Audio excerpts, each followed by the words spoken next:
السلام علیکم۔ اگر آپ پریشانیوں، تنگ دستی، بیماری یا کسی بھی مصیبت کا سامنا کر رہے ہیں تو بس صرف ایک قرآنی آیت کا عمل آپ کے سارے مسائل کا حل بن سکتا ہے۔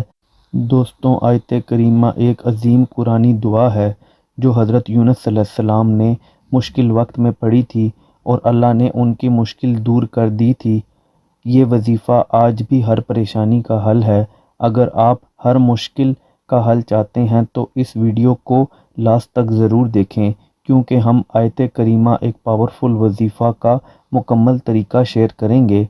اور اگر آپ چاہتے ہیں کہ آپ کی دعا قبول ہو اور رزق میں برکت ہو تو وظیفہ کو پورا سمجھ کر کریں۔ دوستوں، آیت کریمہ صرف ایک دعا نہیں بلکہ ایک عظیم قرآنی نسخہ ہے جو ہر مشکلات کا حل ہے۔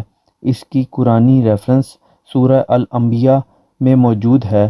لا الہ الا انت سبحانک انی کنت من الظالمین، لا الہ الا انت سبحانک انی کنت من الظالمین۔ اس دعا میں ایک عجیب کرشمہ چھپا ہے۔ جو شخص اس کو اخلاص اور یقین کے ساتھ پڑھتا ہے، اللہ اس کی ہر مشکل دور کر دیتا ہے۔ تنگ دستی ہو تو یہ وظیفہ رزق کی بارش کر دے گا۔ بیماری سے شفا چاہتے ہیں تو یہ قرآنی عمل آپ کے دکھ دور کرے گا۔ کاروبار یا نوکری میں رکاوٹ ہے تو یہ دعا آپ کی روزگار کی پریشانی کو مکمل طور پر ختم کر دے گا۔ اگر آپ چاہتے ہیں کہ آپ کی دعائیں فوراً قبول ہوں تو یہ وظیفہ ایک مرتبہ آزما کر ضرور دیکھیں۔ وظیفہ کا طریقہ یہ ہے کہ طہارت اور وضو کا خیال رکھیں۔ فجر کی نماز کے بعد 313 مرتبہ آیت کریمہ پڑھیں۔ ہر مرتبہ یا اللہ، یا رحمان، یا رحیم کہہ کر دعا کریں۔ مطلب جب آپ 313 مرتبہ آیت کریمہ کو پڑھ لیں تو پھر یا اللہ، یا رحمان، یا رحیم پہلے پڑھیں اور پھر دعا کریں۔ یہ عمل 7 دن تک کریں اور اپنی حاجت پوری ہونے کی دعا کریں۔ اگر مشکل بہت بڑی ہو تو 11 دن تک اس عمل کو کریں۔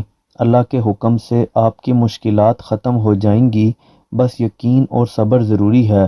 یہ وظیفہ ان لوگوں کے لیے بہت ہی مفید ہے جو رزق کی تنگ دستی دور کرنا چاہتے ہیں، کاروبار یا نوکری میں رکاوٹ سے نجات چاہتے ہیں، ہر بیماری سے شفا چاہتے ہیں، ہر مشکل اور پریشانیوں کا آسان حل چاہتے ہیں، کوئی بھی امپورٹنٹ کام جلدی قبول کروانا چاہتے ہیں۔ اگر آپ بھی انہی مسائل کا سامنا کر رہے ہیں تو یہ وظیفہ ضرور کریں۔ دوستوں، اگر آپ کو یہ ویڈیو پسند آئی ہو تو ویڈیو کو لائک کریں، کمنٹ میں آمین لکھیں اور شیئر کرنا نہ بھولیں۔ یہ قرآنی وظیفہ کسی کی بھی زندگی بدل سکتا ہے۔ ایک بار درود شریف پڑھ لیں۔ اللہ حافظ۔